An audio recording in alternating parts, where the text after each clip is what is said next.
Bardzo Sksenk. Bardzo Sksenk. Okay, so hello everyone. It is my pleasure to introduce Aleksandr Gevorkyan from St. George University. I mean, I don't really need to introduce him because he has been here for many times. I think last time we welcomed here was 2 years ago. He was presenting his paper on, I think, gold reserves of countries. So Aleksandr has published a book recently titled, I think, Transition Economies. Yeah. And you can also see Aleksandr's interview in Financial Times. So let me, advertise you a bit. So based on the book, I think, mostly, Aleksandr has structured this presentation with the title "How History Matters in the Post-Socialist Transformation," which is obviously of interest for Armenia. So I think the presentation will be non-technical. It will be mostly in general, and Aleksandr also promised to show us some interesting graphs on FinTech as well. Okay, without further ado, Aleksandr, please, the floor is yours. Thank you. I will use this one. Thank you, Armin. Good day after everyone, and good day too. It's good to see a lot of friends here and in Yerevan. So thanks for this opportunity. Indeed, the book, the presentation is based on the book. A little bit about myself. I'm based at St. John's University in New York, and I teach in the economics program there. And this whole inspiration for this, my general interest, of course, is international economics, economic development. But the more I taught development, the more I realized that how little people knew and appreciated the details and the nuances of the what we refer to as transition, what we understand as such. And that, over the years, led to this idea of pretty much creating a book out of it. So, without further ado, let me start with this discussion. As Armin mentioned, it's going to be non-technical, but mostly, hopefully, conceptually interesting and such. We have to start with history. In the words of, I'll paraphrase for you not to read the whole thing, in the words of Aleksandr Gevorkyan, if you're studying Russia, let's take that as a sort of guiding point, as a benchmark. Today, you need to understand its history. And it's a famous quote out there, and of course Aleksandr Gevorkyan was at the foundation of modern theory of economic development. But what I usually do with these presentations, especially towards the Western audiences, I remind them about the map, right? And the map of the countries that are involved. And to me, this is one of those massive pictures that pretty much really tells at least 30% of the story. And the story here is that how many of the countries we are covering here, my count is 29, but we can discuss that separately, that became independent almost by accident in the early 90s. But it's also important to appreciate the diversity of experiences across these countries. And this is where economics must really intersect with the social processes, cultural, and so on. So this is why this whole story of post-socialist transition. And let's be careful with the wording here. I'm specifically using the phrase post-socialist. I'll come back to this in a second. And it should be part of the standard economic development curriculum for the reason of how many diverse experiences it involves. It should also be an interesting policy subject for discussion for the mix of history and the way the policy was implemented.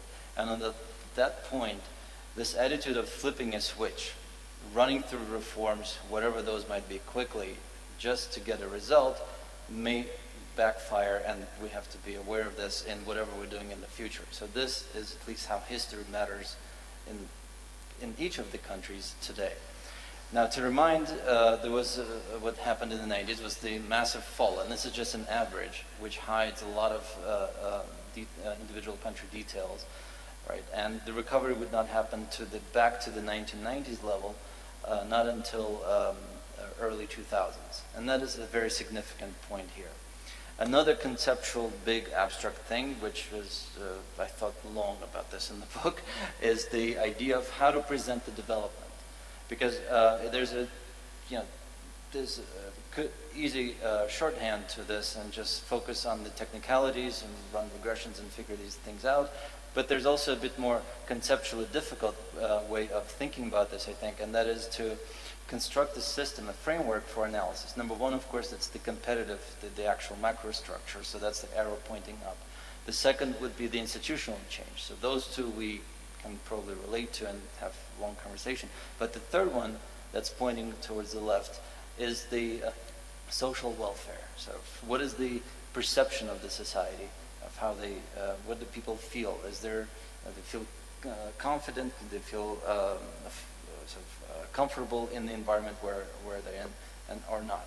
Of course, this is drawn nicely, everything progresses in a kind of spiral, upward spiral way altogether, but it doesn't really necessarily have to be so. There may be gains on one side and losses on the other, and that's where sort of within this framework you could fit in the recent report on, for example, Sustainable Development Goals achievement, which measures countries by 17 goals or something like this.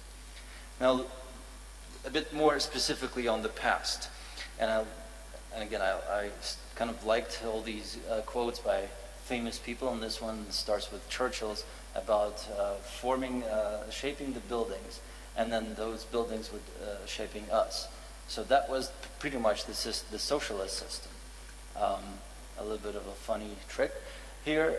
Those countries would never be communist, even though there was a communist party, but they were socialist. And communism was the goal. That was the final destination for that train led by all the leaders and so on.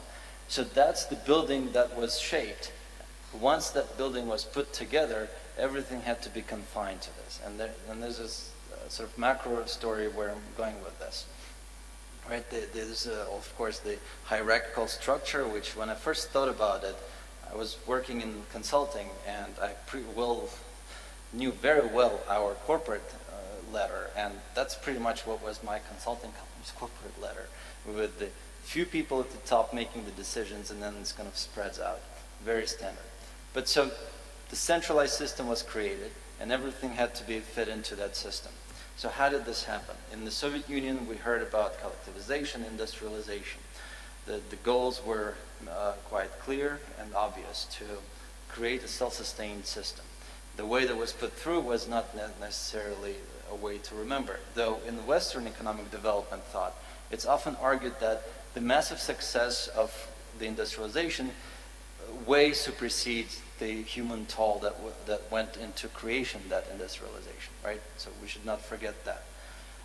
By the time it was the turn of Eastern Europe and Central Europe, things were slightly different. The industrialization went through smoother, but what is also very important was that each of those countries in Central and Eastern Europe would be treated as a semi-autonomous entity. This was not the case in the Soviet Union, where things were significantly more centralized. And with that came the industrial competition among the Central European countries. So the Czech Republic was the most industrial of them all. And side note, history is one of those things that is very difficult to accept in its objectivity. But objectively speaking, only Czech Republic, Czechia, was the industrialized of all the Central European and Eastern European countries. But this push to win the Eastern European hearts politically also led to this industrialization, which allowed for retaining some of private agriculture, but also to achieve the industrial gains rather quickly. And so the indices here show significant sort of gains in the industrial production across the different countries within a short period of time. And I did not come up with this data. This is not Soviet statistics data. This comes from the work by Vladimir Brus, Polish economist, and he's written volumes and volumes on this. And the title of this is actually my comment to the Financial Times that Armin mentioned, which they published recently when I wrote this to them as a response to their statement that it was just the institutional, it was the proper combination of institutions that led to the success of Polish economy. But my argument is that actually no, that industrial base that was created, the fact that each country pretty much had its steel factory, or you pick whichever one, they were competing in consumer goods rather than what was the case of centralized system in the Soviet Union, parts being produced in different republics and then assembled somewhere else.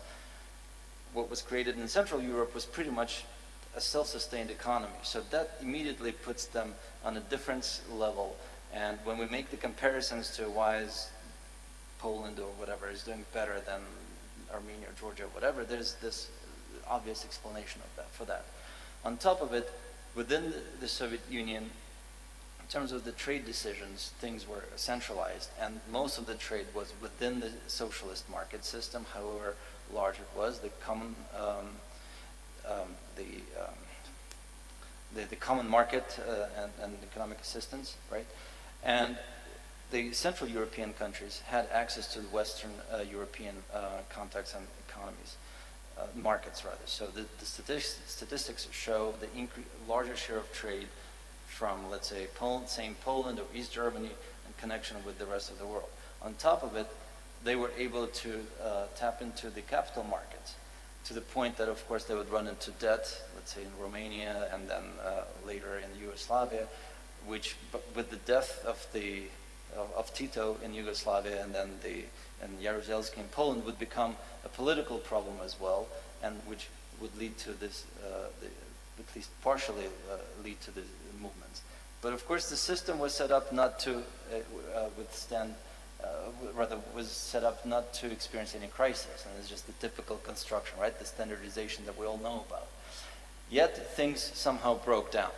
And the reason why they broke down, coincidentally, if you think about the sort of time-wise, industrialization in the Soviet Union, late 20s, early 30s, and then late 40s and 50s in Central and Eastern Europe, one could make kind of this very speculative argument that this somehow fits within the Kondratev long waves idea. Let this be somewhat discussed for another time, but the reality was that around the 70s, late 70s and early 80s was the time to reinvest in the upgrading new technology. However, if you remember the previous picture, that standardization and building to withstand the shocks, ideologically it was not the idea to be pursued, right? Realization of that comes much later, by the mid-1980s, but that was already too late, and the sort of the inherent structural disruption would start already.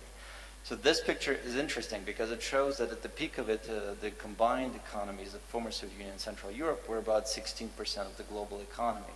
But once that breakdown happened, they would barely recover up to 6% of today.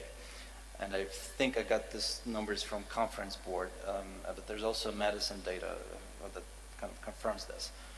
The second point is that, of course, that we tend to blame shock therapy, but I would argue that the shock therapy was just the trigger.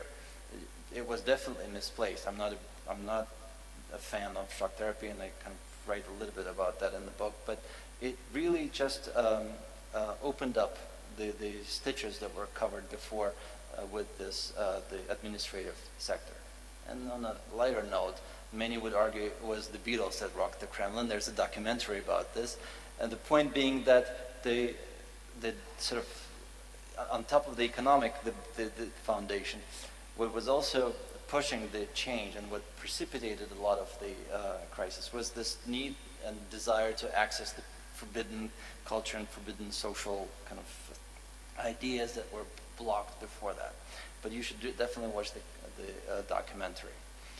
Now, once this whole thing starts to break down, we learn from the Russian classical literature that every family is happy in the same way, but unhappy in their own way, right? So we moved with the transition, good slogans, good ideas, good policies on paper, with sort of the holy trinity of the time: macroeconomic stabilization, privatization, liberalization, right?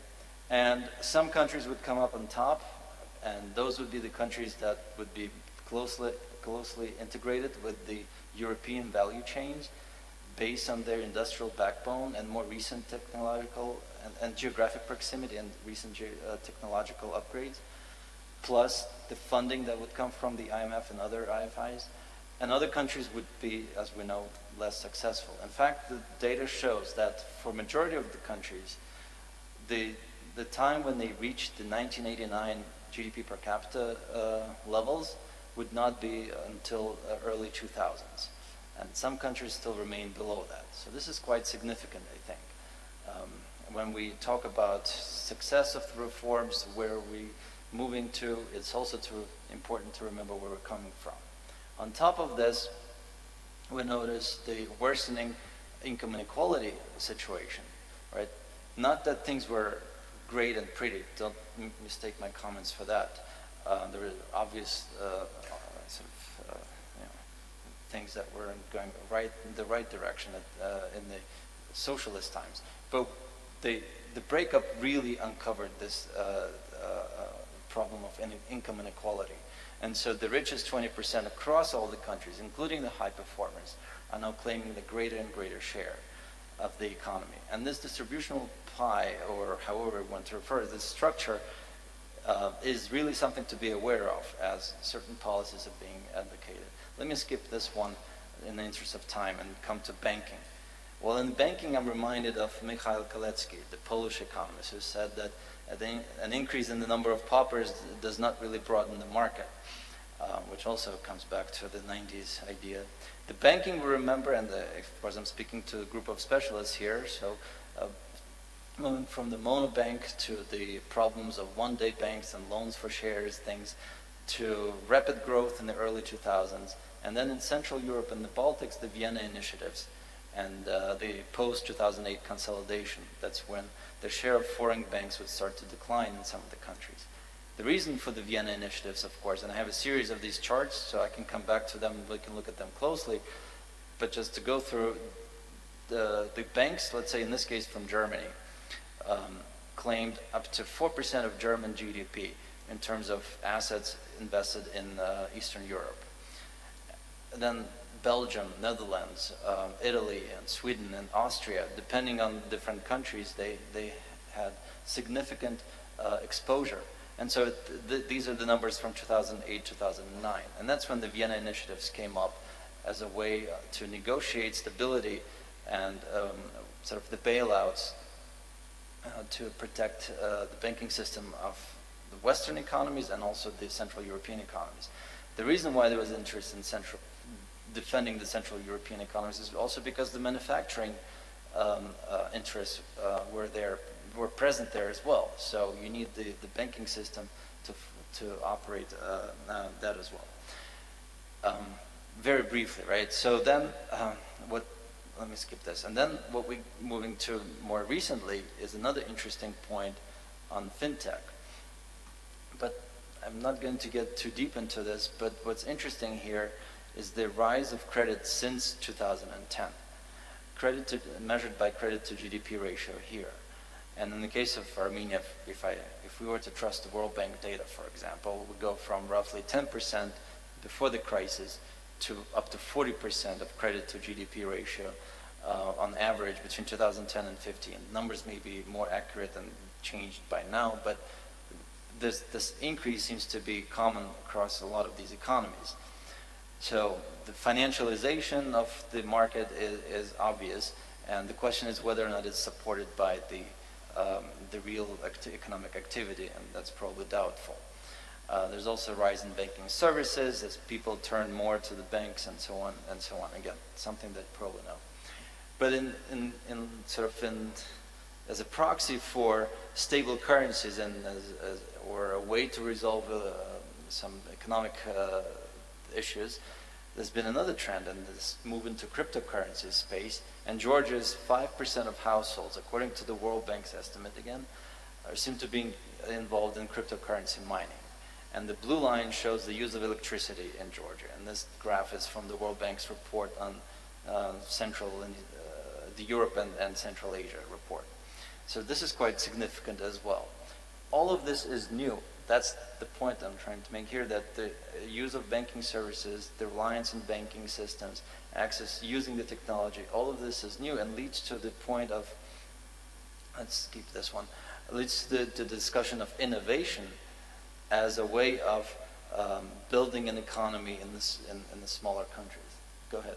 Can I ask you a question before you continue? The graph for Georgia, yeah. do they have a similar number for Armenia? No, they didn't. And I'm not, I wasn't trying to create one, but probably there's a way to figure it out. What I do have, though, I can pull it up separately. They have the usage of electricity by country. Yeah. But kind of for Georgia, it shows on annual basis, and it's quite significant. I'm curious if this is the imports, if Georgia imports electricity from Armenia, just like this. So, well, since I stopped there, might as well mention this. There's been an estimate, if we sort of think about FinTech, financial technology, as sort of development of payment services and other ways of facilitating credit, Poland seems to be the winner in the Central European space. There's Austria in there, but if we drop that, it's roughly 1.6 billion euros as of 2017. And the market is growing. So the bigger point that I'm trying to make here is that there's a significant focus on innovation and knowledge technology and these type of things, the IT sector. And of course, these are some of the examples. Estonia is probably leading the pack with Skype, with TransferWise, and the e-residency. You should really look this one up. It's interesting. You can become an electronic European Union citizen and open a company through Estonia and others. But the problem, of course, is scalability and whether the IT is the right strategy for overall development.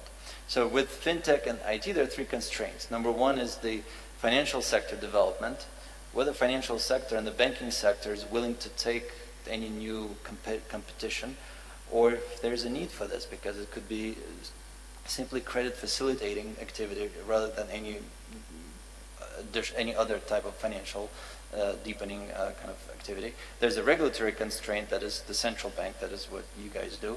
And there's a technological constraint, and that includes access to technology, but also scalability. Is the output significant enough for the global market, or is it even significant enough for the local market? Sort of as experiments and as inventions, it's all fine, but what makes something an innovation is when you put it on the mass production scale. So with the long view, I'm trying to be very brief, right? The word transition is nice, it's recognizable, but the proper word probably is transformation, right? So because what these countries have gone through has been the fundamental sort of economic, political, social, cultural transformation. Even though the legacy is strong, there's still quite a pretty much new content in everything. And on the other hand, the reforms, the way they were pushed through, promised probably at some point reaching the OECD income levels. If so, we're really far away from it, even if we look at the top performers sort of in the bottom part, the Czech Republic of the sorts, and Poland and such. Armenia is all the way at the top of this graph. Well, not all the way, but somewhere at the top of this graph, doing a little bit better than Ukraine and Georgia, which is always an interesting result when I present this to, let's say, somewhere in the diaspora groups, and I mention these things. So this is an important outcome to consider, because it's been now 30 years, and 30 years is one generation at least of people growing up, right? And not knowing actually how things were, what the economy went through, may lead to somewhat unusual kind of policy proposals that may not be sort of efficient enough. Sort of, one could then conclude, starting with to conclude here, one could suggest that the 90s resulted in this unprecedented change. It was almost an accidental progress. If you think about this, going back to my comments earlier, Central Europe is very much agricultural land. Other countries were not so great either. So the capacity that was built, not to glorify anything, by the way, but being objective, the capacity that was built still functions in many ways. The roads and other infrastructure objects that were created through the 50s and 60s still serve up until today, and some have become obsolete. But what helped and explains this difference, in addition, of course, to the institutional aspects and the soft kind of aspects of changes, is that industrial backbone that was created in Central Europe. So that's where shock therapy was really just a trigger rather than the sole cause of the problem. And one is reminded here about the institutional arrow in that spiral graph that I had. One is reminded of Yegor Gaidar's comments in his book, Russia, A Long View, and it was one of his, I think it was his last book. Very long, but interesting. And to paraphrase that long story is basically, institutions do not grow out of nothing. They take time, they require attention to be nurtured. Yet, he says, kind of paraphrasing him, yet he says, we expected things to happen pretty much overnight, right? And in the book I get into a bit more discussion how this was misinterpreting actually Marx. So what we learn in terms of implication is that gradualism is not such a bad thing, which was an argument early in the reforms time, when the world was split between the shock therapy advocates, push forward, and the gradualists. Country specifics matter, and that's the reason for the map, really, to illustrate the diversity of the region. And history may have some economic limitations, and Armenia is the best case of the scenario of this. I'm sorry, it's the best example of this, with closed borders and unusual neighbors, north and south. And so this has to be kept in mind, right? So I don't know if you want to hear about the book very quickly, though it's 10 chapters. Initially thought of 15 chapters to be sort of more context-driven. The first two just give a general overview, and then I start with history, the planned economy, get to the post-war economy, and then the analysis of the market reforms. There are interesting discussions there, interesting facts that came up. For example, the whole discussion on market socialism and how different this was, or the discussion on the fact that the two-tier banking system, not the way we think about it today, but somewhat approximate to that, existed in Hungary and Yugoslavia, whereas introduction of commercial banking was absolutely new, or the independent decision-making on trade and such by those Central European countries versus countries in the Soviet Union is quite significant. There's definitely a chapter on sort of human transition, on a group of issues, poverty, income inequality, labor migration, and some muses on the diaspora potential, and sort of concluding with the crisis and the post-crisis sort of events. So, in the end, while the past remains debatable, difficult to accept, because we tend to think differently about history, the way we remember the future is full of promise, it's the present that is doubtful as ever. So I tried to keep this very short, to keep your attention, sort of, not to lose your attention, and happy to answer any questions. Perfect, thank you very much. Thank you. You have okay, so I think we can start from the questions from Yerevan, and then we can continue from here. Next questions. I actually have a question. So it's a bit of a narrowing down of the wider concept, but as far as the transition and transformation, because financial system is undergoing another transformation right now, it's the digital transformation, but we're facing perhaps the same problems which the country at large is facing for the 30 years. It's the lack of understanding from the top of what's happening, of what this transformation is. And on our part, it's lack of understanding of how do we inform the financial system of how to proceed about it. Because we do research and we more or less understand how to go about the transformation, but we don't really know how to go to the bank. So basically, the financial institutions, they're conservative and they don't really want change. We understand that the change is coming, but we don't really know how, as regulator, how to present it to them and how to encourage them to change and to innovate, because they still kind of have the Soviet mindset of not having a lot of initiative in their hands, although they do technically. So what would be the best approach for us as a regulator? How do we go about this as to not to be too heavy-handed, to not overstep our boundaries, because we are a regulator after all, not the inspirer of change, but at the same time to just inspire them to move and to innovate and to do something with their newfound freedoms, which they don't seem to be accepting as of yet. Okay, I think I can think of, I can try to think about something here. I'm just holding someone's job, right? First of all, you just destroyed the image I had about the Armenian Central Bank. As a market maker, really. I think that there's only one answer that I can come up with. It's the communication and the way things are communicated. Not that, again, talking about the CBA, not that things are not done. Lots of things are done, but sounds like... Don't worry, you can tell bad things about us, don't worry. Oh, no. No, I have a rule, only good or nothing. So, but my point is the following. So, for example, think about the Federal Reserve, what it is that they're doing. They partner with the, let's start with academics, sorry. They partner with the universities, and they do joint research. I don't know how the number of joint papers that I've read that people have done between Fed economist and academic economist. Out of an academic paper comes out a blog, right? And that's one way to inform the public.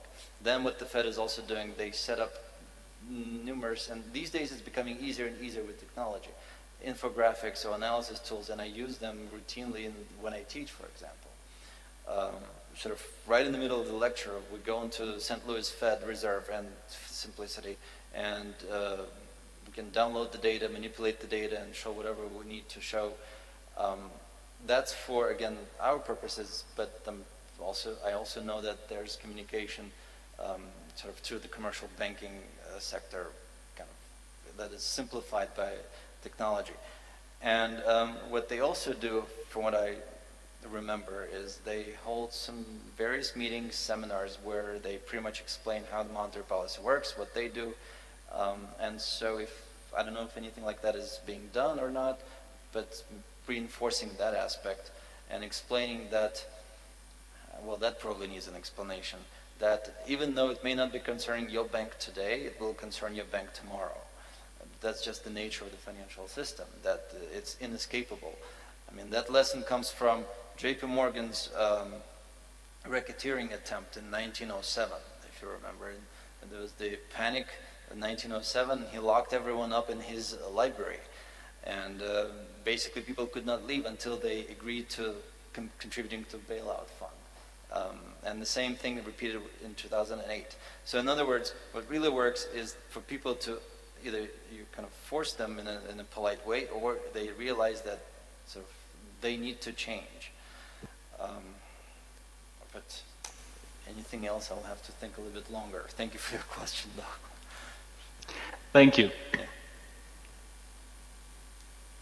I have many more pictures, so we can... Do we have other questions from Yerevan? Oh.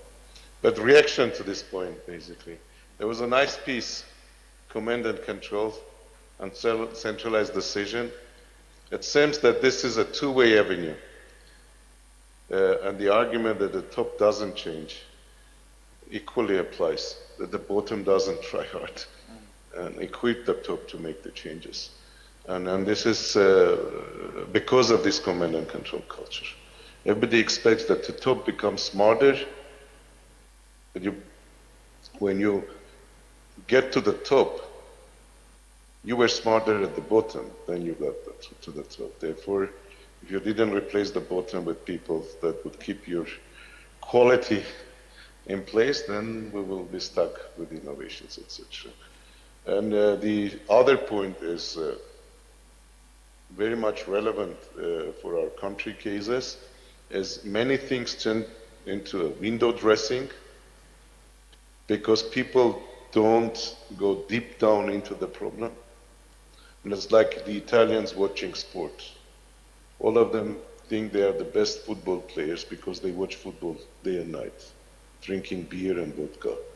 This is how our scientists, policymakers, and analysts think about the affairs. They read a couple of books, couple of papers, they think they may change things. Once you put them in task, they just, we have an Armenian word, you just drop it on your leg, in a way. And this is a major developmental trap that we have to overcome.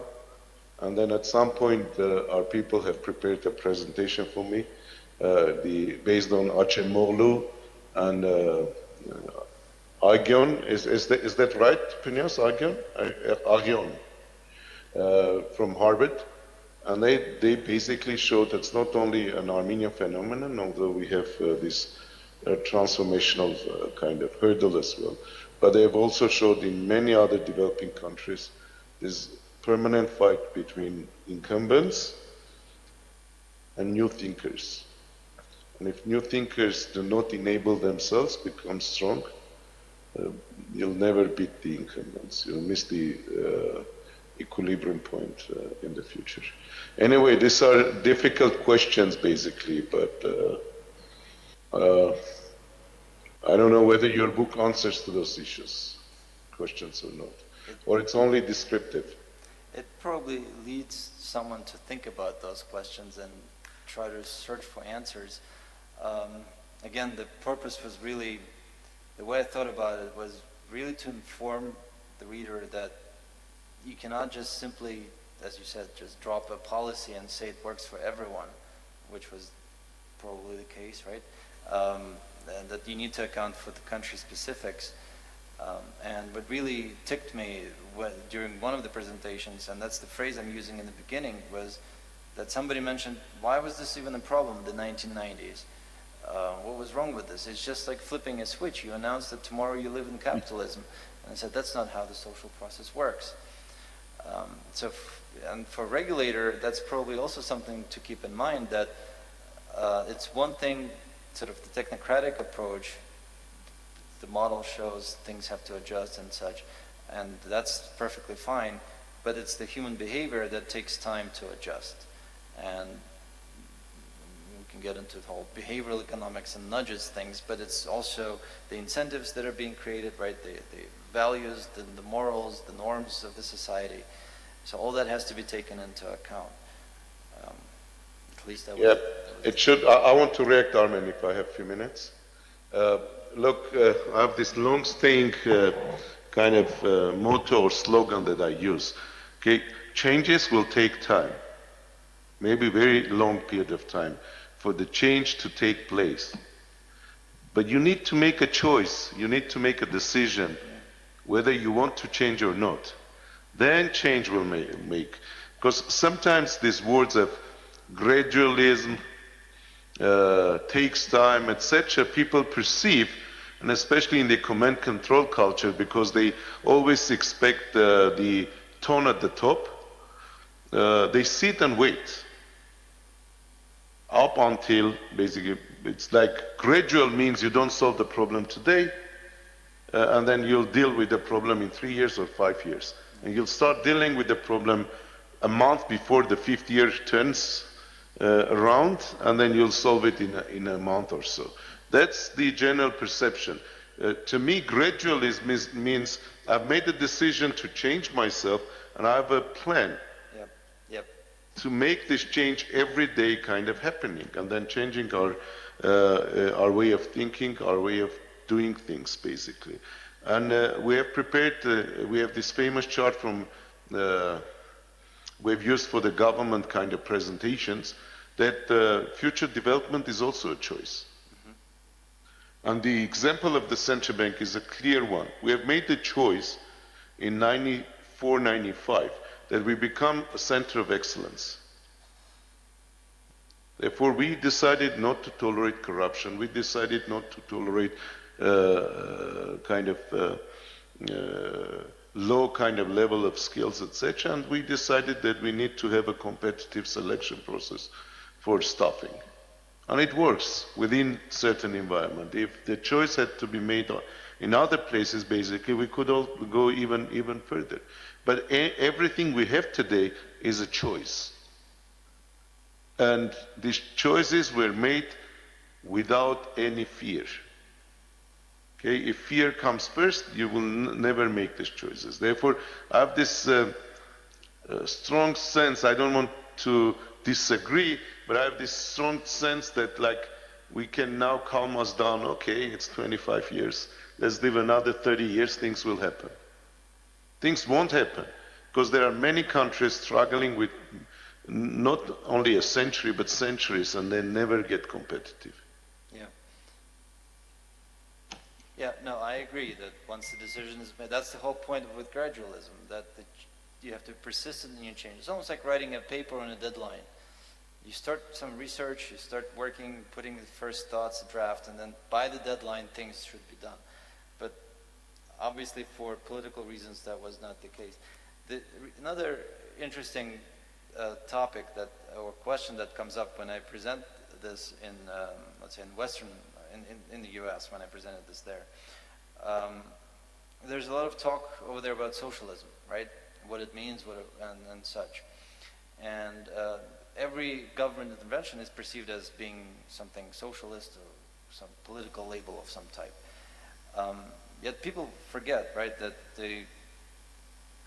for all its flaws, the system at some point provided stability and predictability, right? So that was probably something that may be relevant and not necessarily shouldn't be probably replicated due to problems with corruption and governance and such. But as a concept, there seems to be more and more sort of leaning towards those ideas, such as universal health care, which exists in Europe and is being debated sort of in very heated debates in the U.S. What I'm sensing, though, is that the smaller countries in the post-socialist world are kind of watching this and trying to figure out which one to adopt. Right? And the argument is that there's some history, and that history we can learn from that history, and there's still people who remember those policies. But any other questions? Okay. Do we have any other questions from Yerevan? Or other comments? Not at this stage, no. Okay. Shkacha? Okay. Do we have questions from here? Okay. Let me warm it up again. Okay. So one of the interesting things. So you were talking about sort of economic structure of the republic before and after. So what's quite interesting to look at the tables, you were showing that if you look at I think there was this amazing table about industry and agriculture, where you showed that I think in many countries this one. I think so. And this one. Yeah, so the next one is actually more amazing, I think. So if you look at this table, it actually shows that the agriculture was basically lagging in most of the sense, and there was a massive industrialization going on, right? And what happened actually after the breakup of the Soviet Union, we actually saw a big reversal. And even today we have to live with that. You see that agriculture has been going up, or not actually going back to the levels that were before, and productivity is not going, and it's more or less everywhere.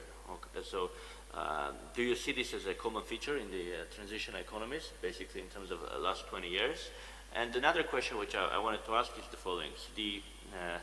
So most of the time we talked about economics here, but we didn't really touch upon the political economy issues. I haven't read the book, so I don't know exactly where you stand in this, but it seems to me that, especially if you're talking about Gaidar reforms, and many people are saying that liberals have lost their battle in Russia now. All the team is there's nobody from the old team now. So how can you actually? Is this problems are fundamentally economic, you think, or it's an effect of economic policies, or you think it's mostly political aspects which shaped the last 20 years or 25 years of the transition economies? Oh, that's a loaded question. No, it's because I mean, there's a tendency that economists now talk about economics separate from politics, especially after 1950 and stuff. It's very mathematical, but really I think some people are saying politics cannot really be separated from economics. Yeah. So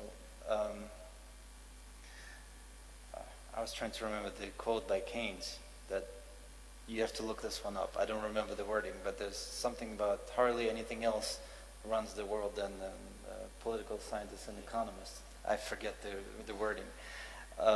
And then he gives a good definition of what economist is, pretty much a statesman and a scholar and and political scientist and historian.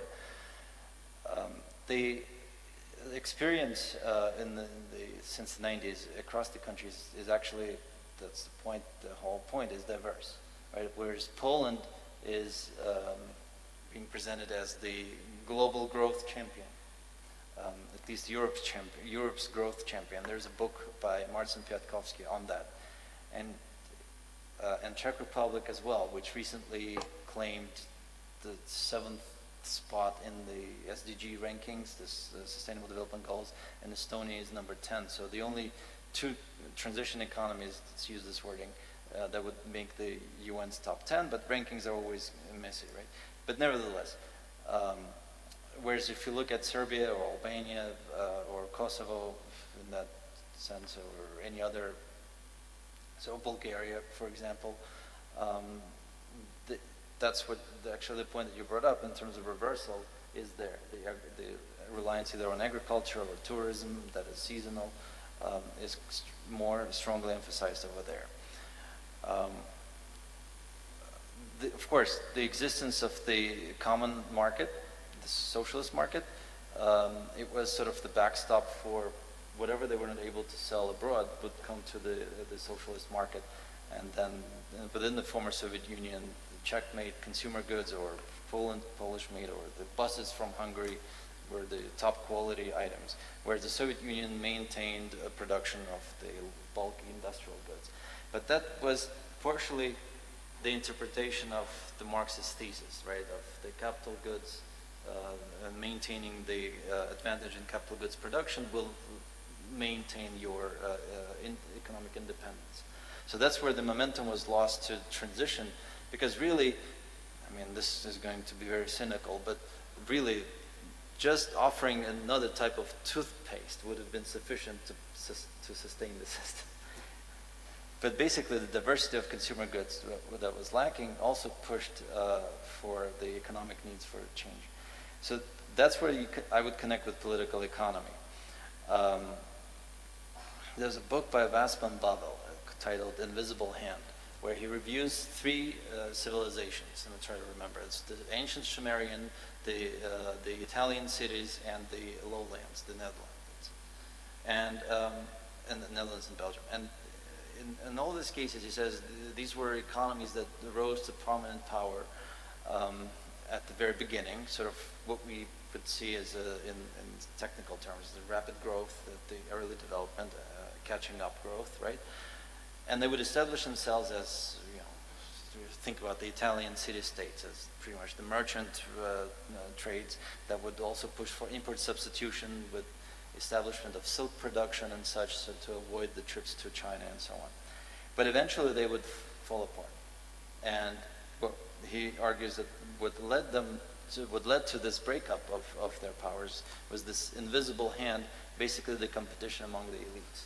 And the fact that the elites would separate themselves from the rest of the economy, and that's the distributional aspects. That's where the income inequality comes in. So that book is very interesting, and it's sort of a warning, again, dipping into history, but a warning for today. Same thing happened here with this formal announcement of independence that brought up the local elites to sort of basically power struggle, right? And I mentioned that in the book. And the rest was to figure out how the economy would work. But the entire economy is built from scratch and so much interconnected mix. It was obviously very difficult, and now we're seeing the remnants of this, even in Armenia, right? So we go around and there are those factories that are all dilapidated and broken, but they used to have a sustained demand that's no longer there. Again, Central Europe got off easier. That's why when, we talked about this during lunch, that's why when comparing sort of these former Soviet Union countries, especially Armenia, Georgia, to Central European countries, in some respects it's very difficult to say, okay, if they only just followed certain governance policies, things would have been great. I agree that that's very important, but I cannot really argue that would be the only way out of things. There are just physical, geographic limitations that have to be overcome. So that's just my thought. Of course, there's always discussion on why to break down the entire system and why not to recreate something as market socialism, right? It's, the Oscar Langes and the whole Yugoslavian idea of market socialism. That was fine with workers' representation and so on in voting, except for once the workers were placed on boards, factory boards, they had the right to vote on the profits distribution and or revenue distribution, right, and the profit distribution. And so, in many cases, they voted for increase in wages, and there was no incentive then to remain productive because the wages would go up, and then just keep raising the wages, and there was the soft budget constraint, which meant that the government would bail out if there was some sort of significant problem. I don't know, maybe some sort of system like that could be created, but with a bit more oversight and regulatory control, then that could work in some industries. So these are my thoughts. Okay. Do we have other questions? No? We can talk about technical things too. I skipped over. Yeah, I can ask you another question. Yeah. So you were saying that so that people are always making this mistake that saying that Armenia should follow Estonia and things like that. Can you elaborate on that a bit? Because it's a very natural instinct, right? Because people are looking at the post-Soviet countries and they want to look at the best and they want to try to do the same thing. So what's the problem there? So this is a topic that's recurring since early 2000s at least, and it's very popular among Armenian economists for some reason. And I know for sure that when I'm going somewhere and there's going to be an Armenian economist, I will be asked a question. What about Estonia versus Armenia? Or if it's not an economist, I will be asked about what about South Korea and Armenia? Well, I usually begin the answer by saying that Armenia is not even Georgia, which means Armenia is landlocked, as we determined earlier. At the same time, sort of the way the social processes worked in Estonia was very different than in Armenia. Estonia did not go through earthquake, did not go through a war. Yes, the independence push was violent, but it retained its sort of right or its sort of its position as the transfer zone, transit zone, right? And the access to the ports was quite significant. At the same time, the financial system and the manufacturing system of Sweden and Finland were critical in sustaining Estonia's. So let me see, I have tons of pictures more. The information on, so you're going to see all my notes, but information on the foreign ownership, is it this one? Foreign ownership of banks in these countries is quite significant. So these are my FinTech notes. Oh no, I didn't bring them. That's okay. That's okay. We'll just leave this there. But if we look at the banking system presence, the foreign banks in let's say Estonia or the Baltic states, you find that it's up to 90% of assets is foreign banks. So that's quite significant. Just structurally, these are different economies as well. So that's why I don't find this a comfortable comparison. But at the same token, from macroeconomic development perspective, it's difficult to compare Armenia with South Korea. The sort of the discipline in the workforce is different. Basically, the way South Korea was created was nothing that we tolerated in Armenia. They went through one dictatorship to another. It went through one oligarchy, what we call today, through another, the Chabols, and there was massive sustained government support in the case of the development of South Korea. That's why when I asked Acemoglu 6 years ago at AAA the question about South Korea, he referred to it as an outlier. Well, you noticed other pictures, so feel free to ask. You should send us your pictures. They're great. We can use them. Please. This is really cool. Okay. Thank you so much for your presentation. It was really interesting and fascinating. So to start, I completely agree and empathize with you regarding your comments on the way socialism is viewed in the US. And as a student in the US, I feel like I'm constantly faced with the false perception of if only these countries did as we do, they'd be better. So my first question is, how can the US, as the most powerful economy in the world, kind of change its outlook to make sure that these transitions are viewed as differently as you noted, and work in the interest of these economies? And my second question as a follow-up is it in US interest to do so? So the first question is how US can clarify it a little bit? Sorry, yeah. How the US can essentially change its approach to make sure that these countries get the differentiated support they need to kind of develop in a different fashion, not to like move away from a one-size-fits-all approach. Yeah. Okay. So that's the obvious thing here is to recognize that it's almost like an individual in a society, right? We can talk about a society, but we understand that it's comprised of specific individuals, and they're all very different. There may be similarities, but the core inside is very different. And in these countries, I would even argue, unlike many other countries, but in this group of countries, there's so much history, political economy that is so unique to the country space that it requires this individual approach. I guess from the U.S. perspective, sort of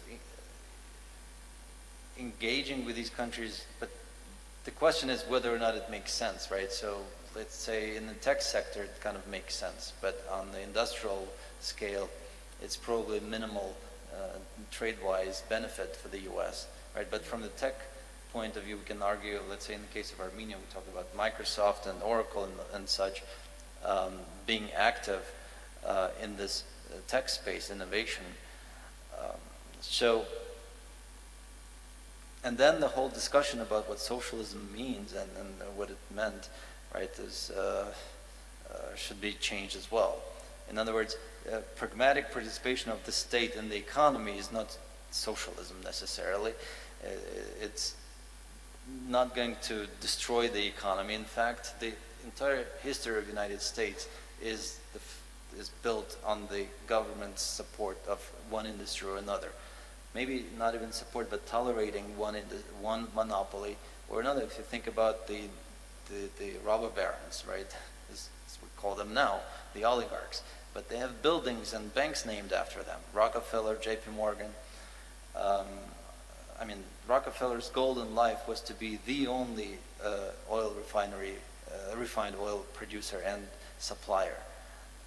That defined his being, right? So he would fight his competition. To the extent that it helped create the oil industry in the U.S., that was tolerated, right? But by the time in the early 1900s, there was this pressure as immigration started to rise, right? As more people coming in, the pressure to come up with a different distributional system would appear. 1913, when income tax is introduced. So this progressive movement comes out of from grassroots based. There was a need to accommodate and come up with a new social contract. Let's put it this way. The same would happen in had happened in Germany before with the unification and Bismarck's reforms, which then gave the world things such as universal health care, the insurance, right, and unemployment benefits, which U.S. would only adopt in the 30s. So the shorter point is that at different points in time, there's going to be government intervention, right? And what policymakers should really be looking at is what is the net effect of this? Yes, it may create big government, but it's not for the sake of creating a big government, but you can hold this government accountable. Maybe I'm idealistic, I know. But if we leave it just to the open market, we have Bruce, no, not among us, but who can show you how the wealth distribution will lead to basically a monopoly situation, right? So again, I would conclude by saying that there needs to be an open discussion without labels, but more of a pragmatic policy issues that need to be tackled. And in the US, think about New York City. 21% of, okay, let's make it 20, the recent number. 20% of New York City's population, that's close to 9 million people, so 20% out of 9 are considered to be poor. That's a lot of people. That's accounting for the transfers that New York City provides on top of the federal aid, and that is quite significant. New York City has a policy for single mothers, for low-income households, that comes out of the city's budget. And even with that, you have 20% that are below the threshold. So, I mean, these are people. Something has to be done about this, right? Now, in the longer term of history, one could say things get fixed out and worked out. So that's the whole argument about the artificial intelligence and automation. The fear about robots taking the jobs these days, and people are saying things will just work out as they usually do. But as Keynes reminds us, it matters really what we do now, because what we do now then shapes what happens in the longer term. So that was the whole point with this presentation, that the decisions that were made in the 90s created the situation in which we find individual economies today. So I gave you a long answer. Okay, do we have other questions? Okay, so if we have no other questions. I have one question. Yes. Okay. What's the role of science in FinTech? What is the role of science? What's the role of science? Or what's the role of science in FinTech? Yes. Yes, I think it's very important. I see this as starting in 2008 with the crisis. Can you even dream about FinTech if you don't have science? I don't think so. Science, you mean like fundamental science, right? Like mathematical? Both empirical and Right. fundamental, yes. No. Yes, mathematical science, for Right, example. I think it's critical. So what was happening around 2008, let me come back to the examples that I've seen again while working consulting in New York. So what I saw there was that with the collapse of banks, basically two trends emerged immediately. One trend was people moving away out of the city, and New York City is an expensive place to live, right? So those people in the banking sector losing their jobs, they moved out, they went to Florida, whatever, and started doing things. But another trend was for them to stay in New York City, but join tech companies. And at the time, nobody really knew what was going on. Why would a banking professional go work for what we thought it was a software developer? So that eventually now has translated into this pairing, right? The financial markets knowledge, the knowledge of the needs of the financial markets, how sort of the financial markets adapt to things with the science, let's call it science, the innovation, the IT sector. So out of that pairing comes FinTech. That's in my opinion. And that's why I think there may be much hope for that to come out of Armenia, but then there's those three constraints. Because the banks still dominate sort of the game, right? And they can pretty much set the rules. And in the regulatory sector, the central bank sets the sort of rules of engagement in general. So I think science is critical because FinTech is really based on a spread of technology, and FinTech is not cryptocurrency. FinTech is really about further financial deepening, and that's simplest one is being able, sort of securing access to credit, right? Number one, and number two, offering the public, not just the specialists, not just the institutions, but offering the public greater access to new financial assets and financial instruments. So it's payments, it's credit, but also being able to transact investments and things like that. So we need to develop both.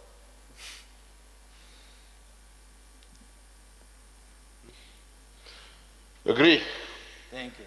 Okay, on this positive note. We agree on something. Is this being recorded? We agree on something. On this positive note, let us thank you again Thank you. for coming and presenting your book. And So we can buy your book now. You can buy it on Amazon at a discount over there. Okay, perfect. That would be fantastic. But, but I think the AUA library has a copy, so in case, and there may be even electronic copy if you can access that. Yeah. But thank you for this opportunity. Thank you for your attention, for being here. Thank you very Yeah, much. thank you very much. Thanks. All right, thank you.